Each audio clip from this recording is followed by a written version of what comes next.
All right, welcome back to AI4 2021 Finance Summit, presented by Data. I hope you're having an awesome time so far. I'm excited to introduce our next panel, The State of AI in Banking. Please join me in welcoming our panelists to the virtual stage.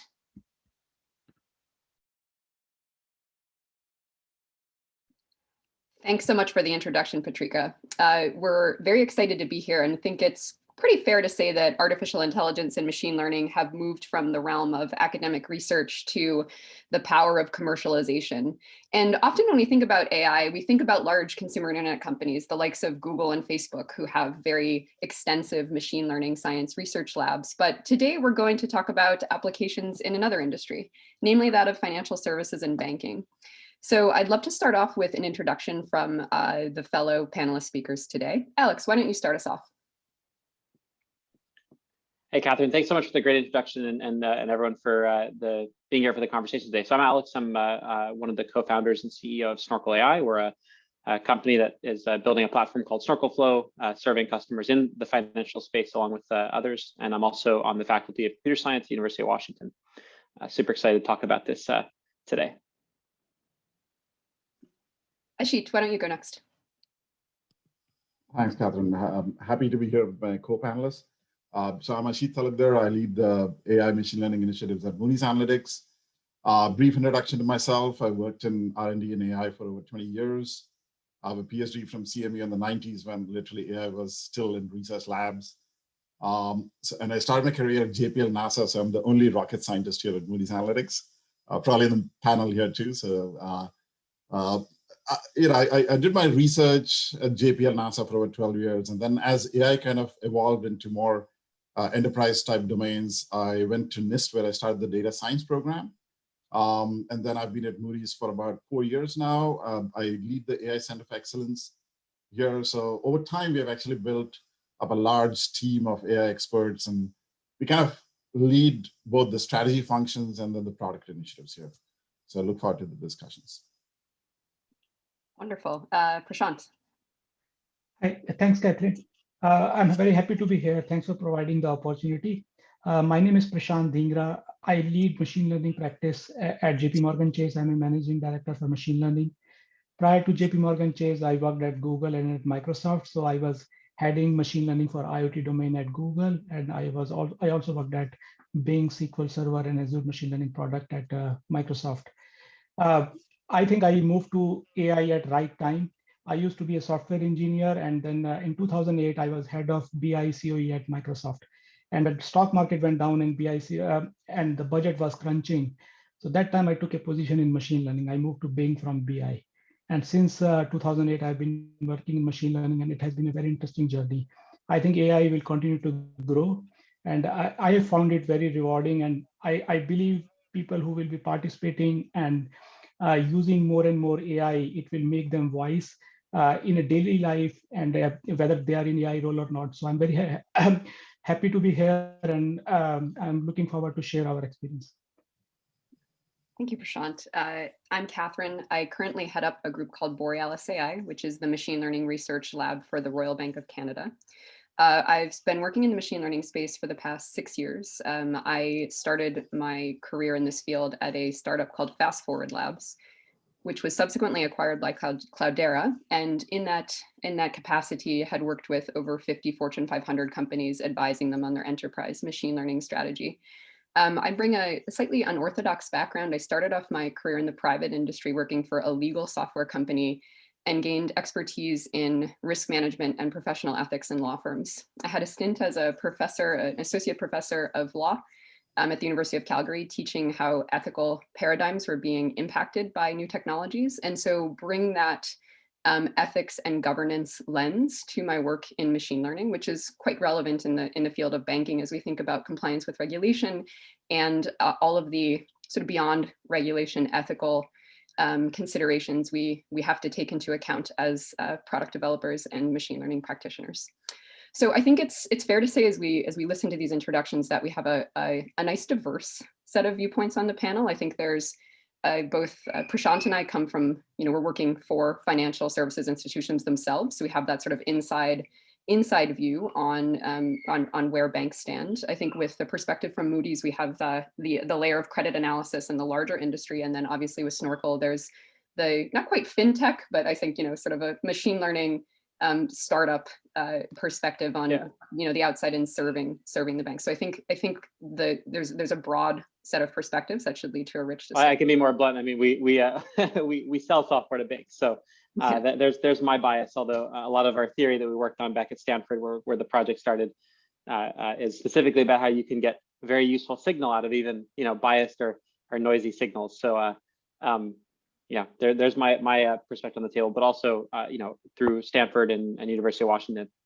talked just from the kind of broader ML systems and ML research perspective with hundreds of Fortune 50 companies, including many of the major banks. And so I'm excited to kind of chat both with my Snorkel hat on about without detail some of the value that we're helping to support in real deployments, but also just about some of the challenges and honestly some of the unsolved problems that I've heard echoed in just conversations in the broader space. So but anyway, Catherine, I'm super excited to proceed with the discussion.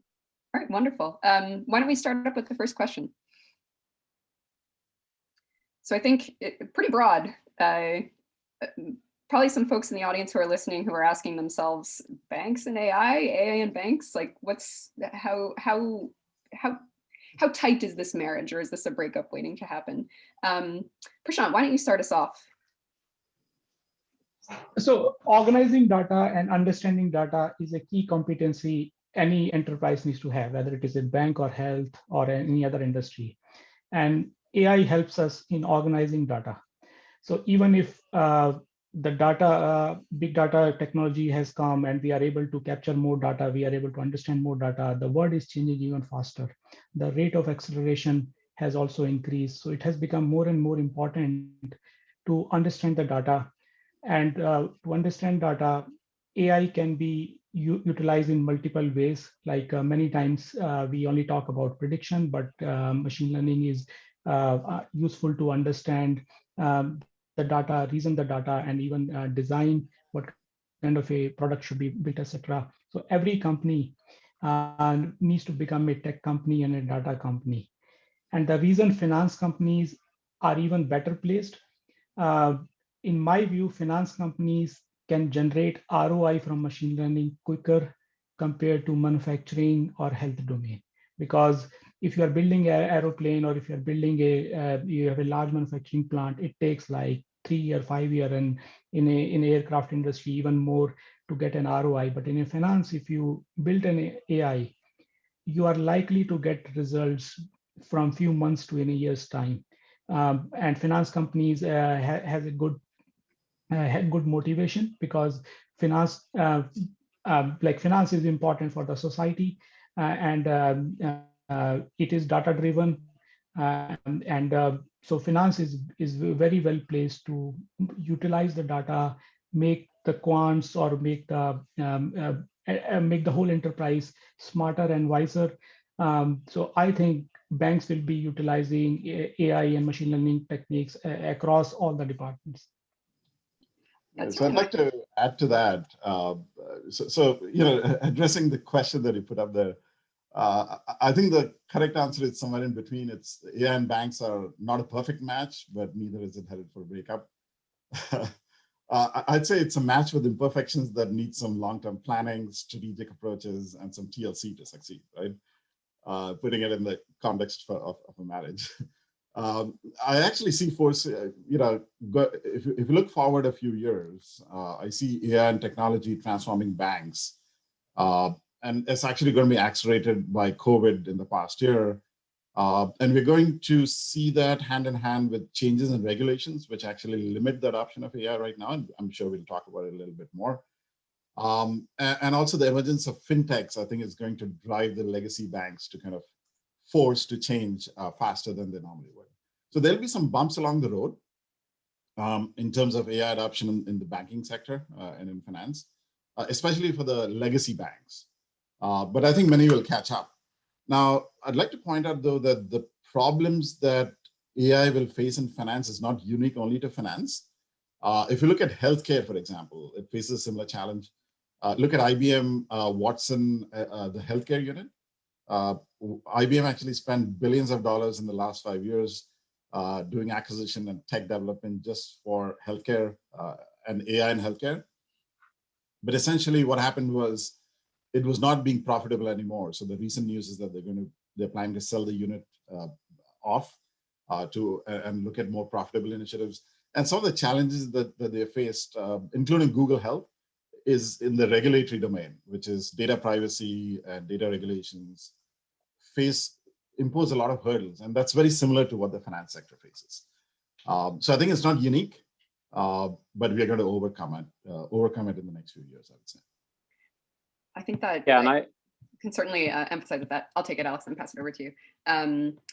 Whereby it's almost like there's been the use of statistical models in banking for quite a long time. So, credit adjudication, various processes to try to assess the risk of offering a financial product to either a citizen consumer or a business have used data in some sort of modeling technique. So there's one aspect which is, it goes to this sort of perennial question: what qualifies as advanced analytics and what qualifies as machine learning? But I think there is an opportunity to move from handcrafted features to learning representations and potentially adding in new type of modeling techniques to improve the performance of those traditional models. There's certain types of AI where there's a question of how much value it'll add to financial services, and here I'm thinking about image processing and computer vision applications. I've seen some use of processing satellite data to try to either evaluate a home price or in alternative data used in the stock and trading markets to count cars in Walmart parking lots as a proxy indicator for potential success. That's been going on for the last 5 or 6 years. But when it comes to things like an analysis of video data, should we be building that internally at the banks ourselves? My team could work on that, but we'll likely outsource that to the likes of NVIDIA, or Zoom, and have their machine learning teams take care of that. So there's tons of opportunities, but there's also some potential problem spaces where it's best left to external teams as opposed to teams inside the banks. Alex, you were going to say? Yeah, no, I don't think I think those are all great points. I'm not going to say anything too controversial to add on to that. I think some of our current customers would be angry if I, after having shared excitement about results in banking on our platform, then said I think it's a terrible partnership and marriage between AI and banking. But not to be too pedantic, I think at the broadest level, AI in the traditional sense just refers to automation of, it's a very broad and classical umbrella term, right? So it just means automation of processes. And I think there, given the amount of processes that go into such a complex and important system like banking, and I'll focus, I guess, on banking given the prompt rather than finance in general, because I think ML, AI are used in very different ways if you're thinking about a quant trading firm versus a bank proper. I know the lines blur, but so I think AI in general, can we achieve some automation? Of course, automation that both assists analysts as well as replaces some functions, or whether it's decision making or structuring of data, like you said, Prashant, and like a lot of our work is in. I think broadly there, the answer is just kind of almost trivial as to say yes, of course. It's such a complex system with such flows of data and importance. The answer kind of trivially is yes. Then you kind of get the next concentric circle of machine learning, where it used to be called statistics, and now it's machine learning, or it used to be a logistic regressor, and now it's a single layer deep neural network. If you're if you like that joke, not really a joke, I guess that's how things are phrased these days. But machine learning has been used in that there have been statistical models being used in banking and finance for decades, right, for centuries, depending how you define it. So there, I think it's undeniable there's value. And then you get to the question of, what a lot of people refer to and are excited by, and a lot of us are working with, which is kind of modern, ML methods that are getting people excited. Often you're talking about, deep or representation learning methods like you referred to, Catherine, where you're not only learning a machine learning model, but you're kind of learning all the features and a lot of the kind of architecture of the model just from scratch with data. You can handle all these more complex unstructured data types like text, PDF, websites, image, video, time series, beyond. And there, I think obviously we work in that space. We've seen some of the places where it provides value, working with, obviously customers in many verticals, government, medical, insurance, retail, but also, with some, major US banks currently as customers. But, I think it has, there's a great opportunity there, but there are, obviously significant deficiencies with how it's being kind of the standard way of using these modern techniques today. When you come to, banking or really any other industry where you have, considerations around things like privacy, auditability, just consequences. You're not predicting cat versus dog. You're making very momentous or important decisions, and you need to be able to audit and interpret and react. And also where you have a lot of data privacy, you have a lot of expertise that needs to go into preparation. And I'm assuming we'll talk about some of those interesting challenges and opportunities, as the panel goes on. But I can give the quick perspective just of where I'm coming from. Most of our research originally at the Stanford AI Lab for many years with an open source project called Snorkel, and now in a company called Snorkel. We're very creative namers, where we're building a platform called Snorkel Flow that's serving many Fortune 50 customers, including in banking, also in the government side. So many of these areas where you have very private data, lots of expertise needed, very important decisions around this data.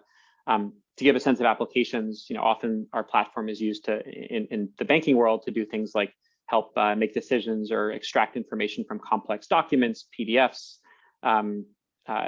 news data, news feeds, network data even. It's a pretty general platform, but the kind of core motivation for us over the years has been about the what's called training data that's needed to teach these machine learning models. So, I'll throw that out there, and maybe we'll circle back to when we talk about some of the challenges. This is one that we have focused on and anchored around for years now, which is, all these methods seem almost too good to be true. And you can look at the results that, we and many others in the space have published, and they honestly sometimes are, but there's always a catch, no free lunch. And the catch is that they are extraordinarily data hungry, and not just, any kind of data from the, data is the new oil era, where it's just collect all the data, from, all the websites, all the things, but data that's been carefully, labeled, curated according to specific business objectives, specific, pipelines. And this is what we call training data. So, you want to teach a machine learning approach and modern AI approach to, classify legal contracts in a bank. You need to have some legal associates label thousands or hundreds of thousands of, those documents first, according to the spec. And so this is really difficult when, you're not labeling cats and dogs, which you can do cheaply, or stop signs, but you're labeling, highly complex, private, and data types that, and the way you're labeling them shifts constantly in regard to, objectives. And so I think there are many challenges, but how you manage that data that fuels all of this AI progress is one that we focused on, that I think is both, highlights the opportunity. We're working on programmatic ways of handling this that have been very, had some, nice successes, but also just the challenges that, this is the foundation that modern AI rests on, is tons and tons of nicely curated data. And, you think, oh, banks have lots of data, but, is it nicely labeled, or is it easy to get it labeled or set up in the right way for modern AI? The answer is mostly, no. And so, anyway, I went way too long, but I think I'm dipping into the, not just the excitement part, but the challenges part. But I think the answer is, I think there's significant challenges with just taking all the exciting AI progress, and especially deep learning progress we see, and just plopping it into the banking world, really just like there is with government, with insurance, with medical, with any kind of, serious setting, but also tons of opportunity. Anyway, I waxed too poetic, so I'm going to cut myself off. I think Alex already transitioned us to the next question, which is, the various challenges that banks face. So we've touched a little bit upon regulation, but I think we can go deeper in that. And then Alex, talked a lot about the fact that I think it's right. We went through the sort of data is the new oil era. And I think a lot of the financial services institutions, and this goes across industries, they've absorbed that, that they need to have a lot of data, but they haven't always thought about it with an eye towards labeled training data sets to support supervised learning applications. So that's definitely one area. Prashant, how about some others? So regarding the challenges, not only bank has this challenge, but other enterprise also have this challenge that and bank are impacted more. So if you think about machine learning gives you abstract information from data. And if you look into even complex neural network, each layer abstract the data, pass it to higher level layer up to a point where your task is done. So it's all about abstraction. Now, historically, banks have used statistics, so they follow equations. And if something can't be written in the form of equation, it requires a significant change that now the life is based on approximation and abstraction, not on equation. And it impacts all industry, but I think it impacts banks more. Having said that, I think I have seen a significant progress in bank. Once we explain the concept, banks are more and more willing to follow this path. And many times we hear this concern about regulation. And I personally think that regulation also impact Google and Facebook, and probably they are scrutinized more. So if they have overcome that challenge, banks can also overcome that challenge with the right education and with the right leadership in place.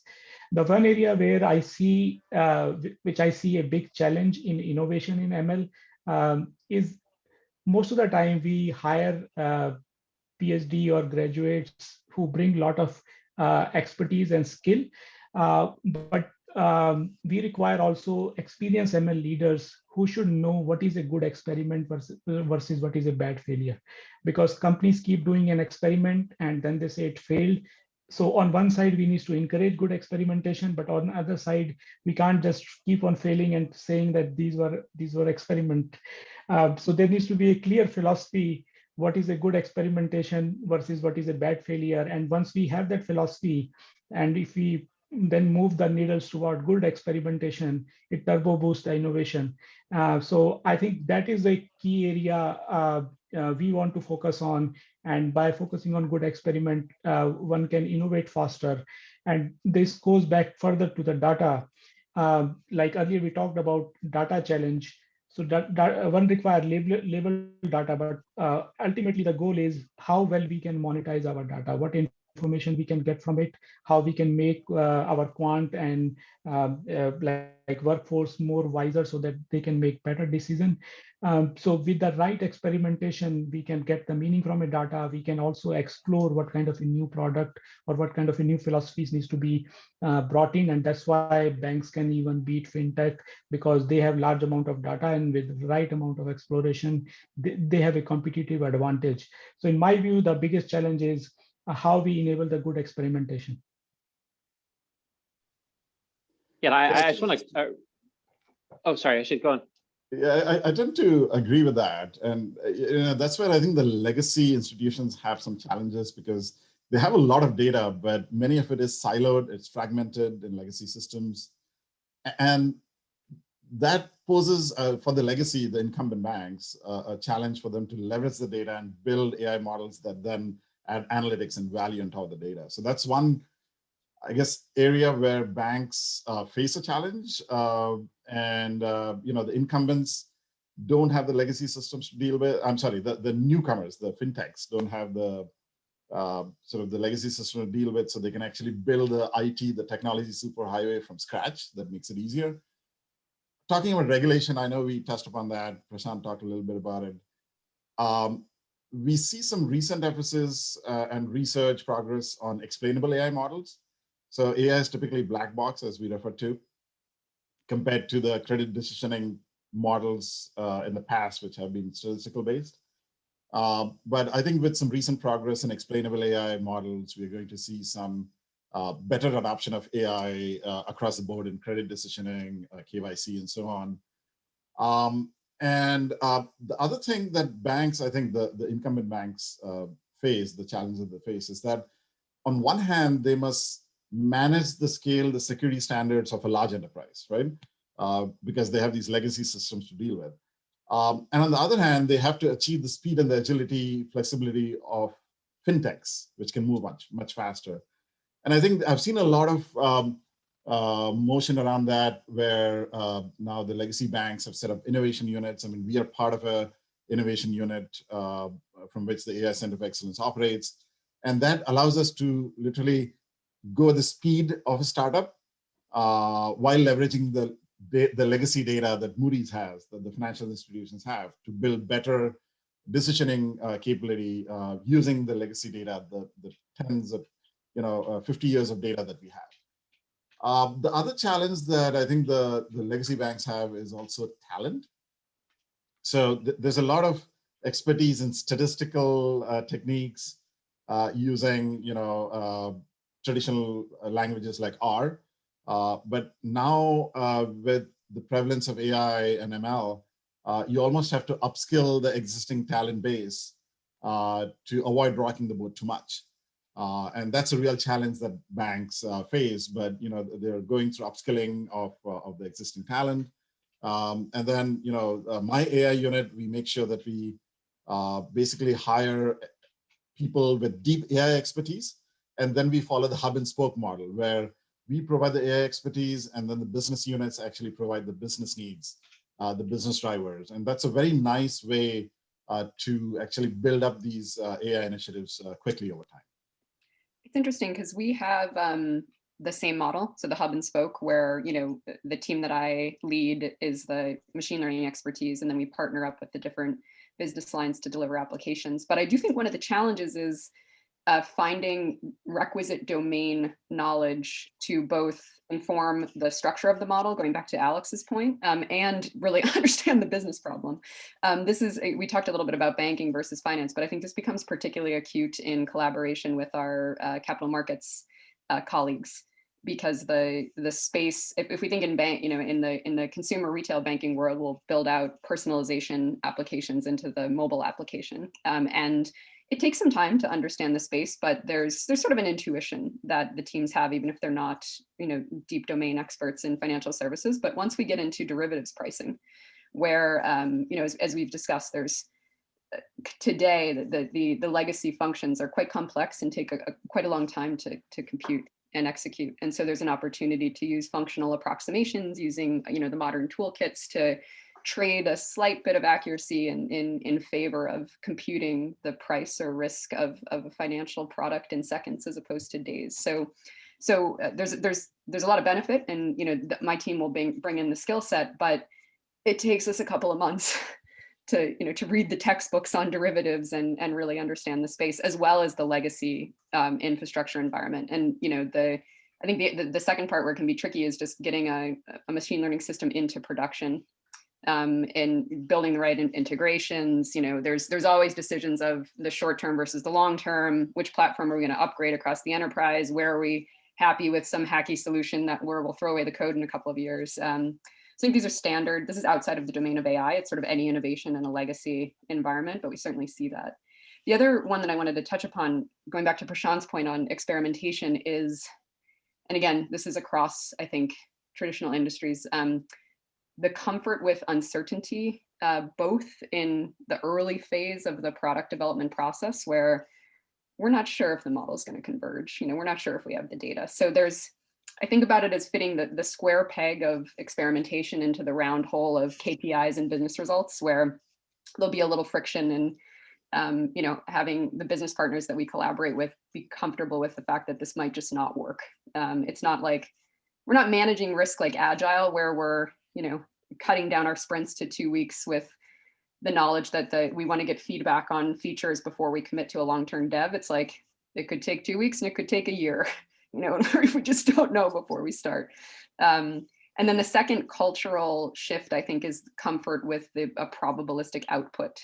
Prashant, you talked about these layers of abstraction, but I think there's reticence, depends on the problem space, but particular with a client-facing application, reticence to predict cash flow incorrectly, and lose customers' trust, not only around data privacy, right? So lots of concerns around ensuring that the trust is there, and customers don't have a sense that we're using their data in an untoward manner, but also there's a broader shift to be done to educate the general populace in processing probabilistic outputs. And understanding confidence ranges, et cetera. And I find that actually a fantastic design question for AI product development at scale, but it can slow things down because sometimes the bank is not quite comfortable with putting forth a feature that has 50% accuracy or something. I want to move on in the interest of time. Our next question, Patrika, I think it's around concrete use cases. So let's do this one a little quickly as we move through, but how about for each of us sharing one particular opportunity or use case around AI? Okay.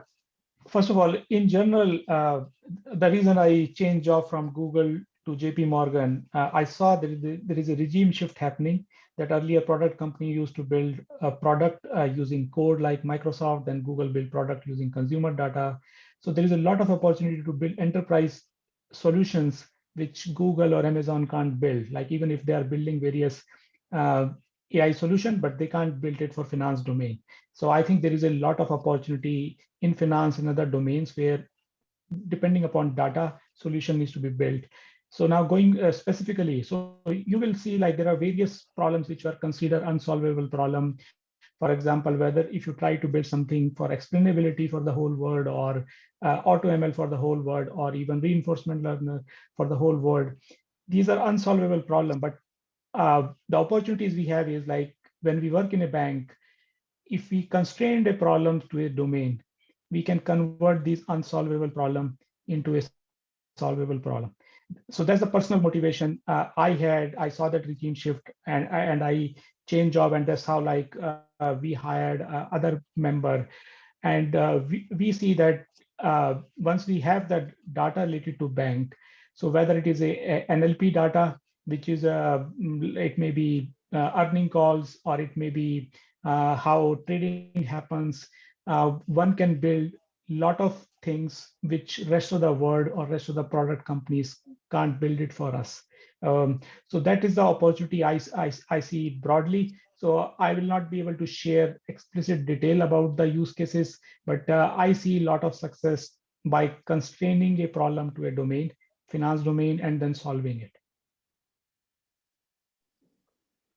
Yeah, I can jump in and broadly say I obviously can't share customer details, but at a broad level, there's a huge opportunity with modern techniques. Even though I was talking about challenges with respect to them, which obviously is why our what we've been doing. Huge opportunities with respect to especially unstructured data. So think about things like text is a canonical type of unstructured data. Something that we often call semi or richly structured data. So HTML, PDFs, things attached to emails. But of course, extending into network, image, video, et cetera. But especially I'd say around just large, complex, unstructured documents, PDFs, et cetera, being able to classify, route them, extract information from them, essentially turn unstructured data into structured data. Imagine taking a 300-page document, turning it into an Excel spreadsheet with columns that are specified according to what the business objectives are. And so that's what where there's been, in some senses, the biggest delta of progress if you have enough training data. And on that front, I'll mention just briefly that data is still oil for ML. It just needs to be refined. That's the kind of cheesy way to say it, but very directly true from our perspective, right? So banks still have an incredible amount of this data and the subject matter expertise. Maybe we'll talk about that later, but Catherine, to your point, the domain expertise is absolutely critical here. You essentially need to fuse the data with, in supervised learning, like we work in, how to label it, but also more broadly, just that domain expertise. Banks have tons of that stuff, both, and so there's a tremendous opportunity to pair, the data, the subject matter expertise with modern machine learning model architectures that have seen, massive advances in the last, 5-10 years around specifically unstructured data to see some exciting advances there. So tons of places where good old-fashioned ML, should still be the way the land, and has already always had tons of value. Statistical models, which technically is still ML, But I think this is where I see the biggest delta, and certainly where we're operating and seeing lots of value added. Yeah, exactly. And I'll try to be specific in how we tactically and strategically address AI for Moody's Analytics and the clients that we serve. So, I mean, across the board, as all of us said, we see AI helping in the back office, the middle office, and the front office for both within Moody's and for our clients, right? So in the back office, being specific, we see AI replacing sort of RPA-based solutions for better automation, and specifically to NLP and unstructured data. That's where we see the biggest bang for the buck. A lot of analysts spend manual effort in reading, understanding contents of news articles, financial documents, and we have built these AI solutions that can actually automate this to a large degree in the back office. So we actually got a quick spread solution out. It's an automated spreading tool that helps automate the financial spreading process. We've won about 4 financial awards for it in the AI financial services domain. In the middle office, we see use of AI in better decisioning for credit, KYC compliance. We've got out, again, being specific, an adverse media monitoring tool that helps doing adverse media checks for compliance, ESG and other applications in a matter of minutes rather than days. And then in the front office, we see kind of using AI to personalize the user experience for our clients. And really, that's really what clients expect right now. Whether it's a B2B client or a consumer client that you're serving, that hyper-personalization is very critical, and that's where AI can help do this at scale. So the way we actually do this strategically is we've built what we call an ML fabric. It's a machine learning fabric. And we have all our machine learning AI components that are custom trained on Moody's data sitting as microservices. So we call them AI Lego blocks. And then we use the same Lego blocks to build multiple AI solutions across the board. Maybe NLP solutions will use the same set of Lego blocks, but tied together in a different manner. So by doing that, we are not having to retrain new models every time for different products, for different processes. And that's actually helped us speed up our time to market for AI products very quickly compared to what we were able to do before. I think that's great. I'll talk about one that we talked a lot about: supervised learning applications. So having that labeled data and cross-checking the predictions that you have against the ground truth to improve performance over time. But there's another domain called reinforcement learning, which in short is applying a technique to a sequential decision task to try to optimize or minimize something by taking the right actions over time to achieve that goal. And so we actually found this is going back to banking versus financial services, but we found a great use case of reinforcement learning in our financial markets around executing a trade, in particular to achieve a trading strategy called VWAP, the volume weighted average price, which is a very common strategy in the markets. And for reinforcement learning, quite nice to use because it's a clear objective function to aim for. And so we found, at the beginning of the day, client will come in and they might have a bulk order of stocks they want to sell or buy. And if they were to do that all at once, it would potentially change the market, right? It would fluctuate the price too much. So the question is just, how do we sequence the trades over the course of the day so as to stay as close as possible to that VWAP curve and not shift the waves in the market too much? And found this was actually a nice implementation of reinforcement learning. So I think what I like about it goes back to what Prashant said about not sort of boiling the ocean and having like general purpose ML. But we started with a really specific problem, got our first version of the product out for the particular reinforcement learning VWAP trade execution. But then once we had that, we could build additional trading strategies on top of that. So moving to an arrival price trading strategy, liquidity seeking is another term. These are terms of art that have to do with different institutional client trading preferences. But it's sort of that base, right, that we could really build upon. And it was interesting as we worked on it because it's not just a science, it's not a plug and play application. There was a lot of work that went into handcrafting the input features, having the backbone recurrent neural network sort of time series data model that could capture market information. So I think it's really exciting space, but again, started off with solving a really precise problem and scoping it down, having it very narrow before expanding and building on top. Pratika, why don't we go to the next question? All right, so this dovetails with regulation, but as mentioned, I think traditional regulation has focused a lot on consumer protection. I'm coming from Canada, so the regulatory paradigm is a little bit different than that governing consumer rights in the United States. But definitely the case that the compliance departments in financial services companies at large have not historically been thinking about questions like bias or explainability of models. And it goes back to the fact that, you know, we've been using statistical models for a long time, but traditionally we were able to name, you know, the list of our input features and likely the associated weights with those features, as opposed to potentially having sort of a black box where we're not sure exactly how that input leads to the output. And so this is a question we think a lot about at Borealis, and actually it's been an AI opportunity for us where we've got a team working on a automated model governance and verification platform. So it kind of falls into the broad range of ML ops, machine learning operations tools. But we're seeing it as a sort of, an opportunity to help contribute to the dialogue around fairness and bias and take it from the domain of principles, right? Sort of do no evil, you know, sorry, no jabs to Google. You know, treat people fairly, right? This becomes quite dicey because, and I think the interesting challenges that we face is that we think when we use these terms qualitatively that we know what they mean and we agree upon their definition, but when forced to define that formally in a modeling context, suddenly we might realize that in the example of fairness, there's 21 different technical representations of this apparently uni-representational, univocal term.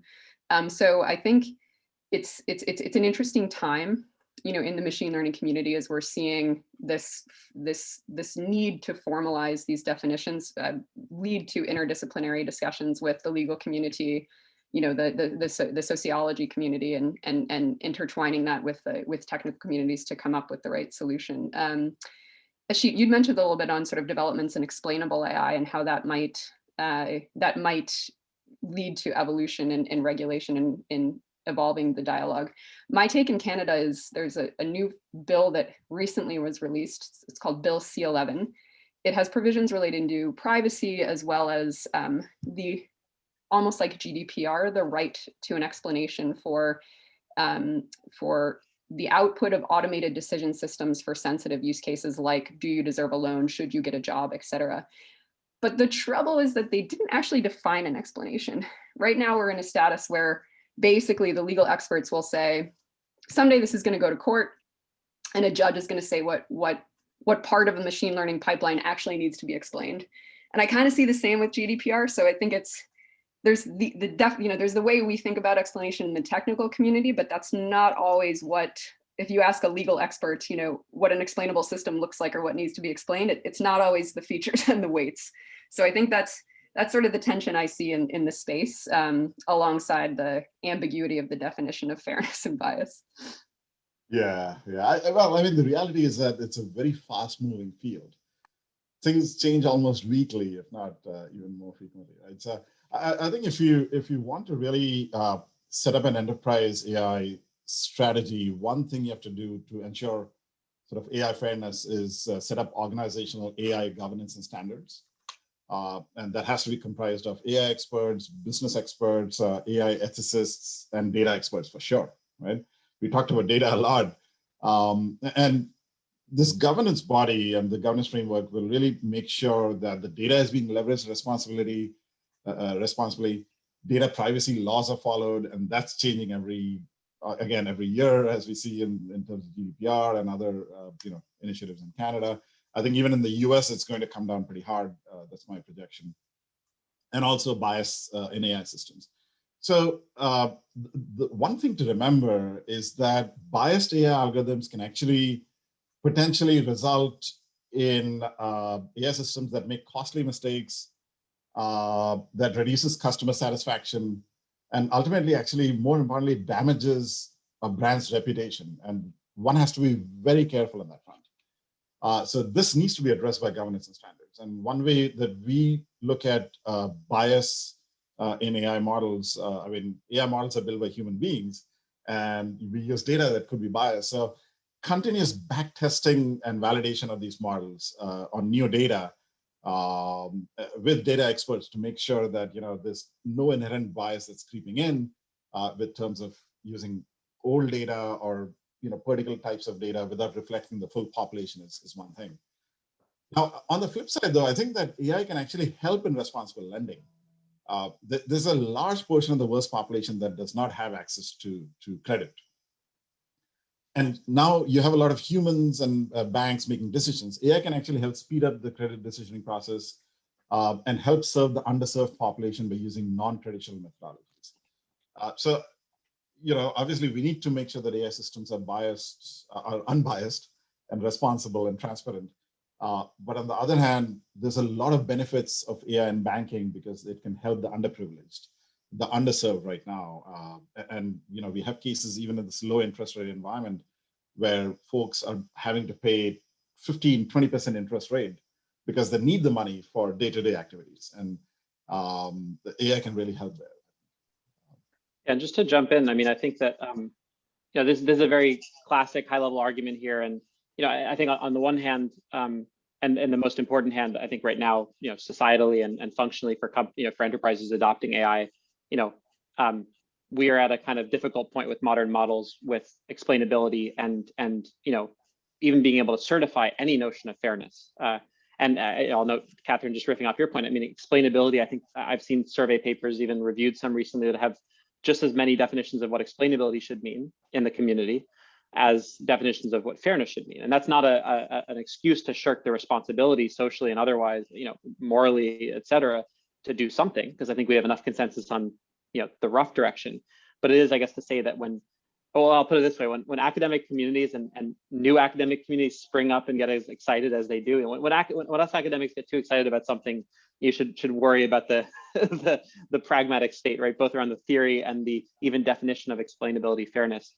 But I do want to say, obviously, the high level opportunity with any AI system, ML or not, is the ability to make systemic corrections when you have some bias. So if we can solve this challenge of detection, and I'll get to just some high level notes on that in a second, then obviously, you can correct the bias more than you can correct the bias. You can write a couple lines of code and correct the bias you've identified in ways that you couldn't with, say, a bunch of analysts who are just using their gut instinct to make loan decisions based on what they feel like about some person who applies. And so that's always been the opportunity. And I think we still very much believe it. Identification is often the hard point there. And I just want to give a note there that I think, there's so much motion even on the theoretical understanding of how to interpret what is a modern, especially a deep neural network doing, that I think there has to be a mix of kind of theoretical and kind of core approaches to explainability and fairness and bias, but also just pragmatic techniques. So I want to riff off something that Prashant, you said earlier about just good experimental design, right? Setting up modular components that can be evaluated well is one answer to interpretability that is still going to be one of the cornerstones. Using simpler models when complex ones are not necessary, being able to audit how your data is labeled, that's something that we focus on. Basic pragmatic things are going to be the mainstay, I think, of responsible AI practices today until the academic fun kind of resolves on the core principles, which will happen, but not right away. Yeah, Alex, just want to add to what you said, like bias is also many times domain specific. Like in a health domain, we want to differentiate between gender and race, and in a finance domain, we do not want to do it. So depending upon what kind of a solution we are building, we need to see what kind of a bias is genuine, what kind of a bias is not genuine. A second is, as Akshit mentioned, like there is an inherent bias in society also. So AI gives us opportunity to correct that bias. And then we want to ensure that we identify the bias in society, and we should ensure that do we want to present what society has today, or we want to correct it. And then the quick steps generally I've seen in Google and other companies were bias comes at a data collection process, it comes at data processing stage, it comes at algorithmic stage, and then it comes at a feedback stage because the feedback loop continue to get changed. And then as you said, like there are papers based upon that one can build solution which fix the population bias, behavior bias, or temporal bias. Like one of the technique we built at Google was TCAF. So using that, one can determine what model is actually learning. So yes, this is an area where AI will evolve, and I think we need to look for opportunities that how we can make AI more unbiased. I just wanted to close and say I really liked Ashit's comment, though, that two things. One, Prashant, as you said, there's the status quo in working with machine learning is we assume that the future will look like the past. And I think that's the design principle that, you know, the machine learning practitioners need to think about, in that often with these like racially sensitive issues, or I'm getting cut off, so I can't think. I'm sorry. I hope you guys are going to edit. Pratika. Well, just to throw on one. Sorry, we are out of time, so we do have to end the session. But this has been an awesome discussion, and the great thing is that we can continue the conversation in the networking app in the during the event. So I want to say a special thank you to all of our panelists, and thank you to Catherine for moderating. That was awesome, and we really appreciate your content. For the audience, go ahead and make your way to your next session, and along the way, make sure to accept your connection request and check out our AI exhibits. Thanks so much, and we'll see you around.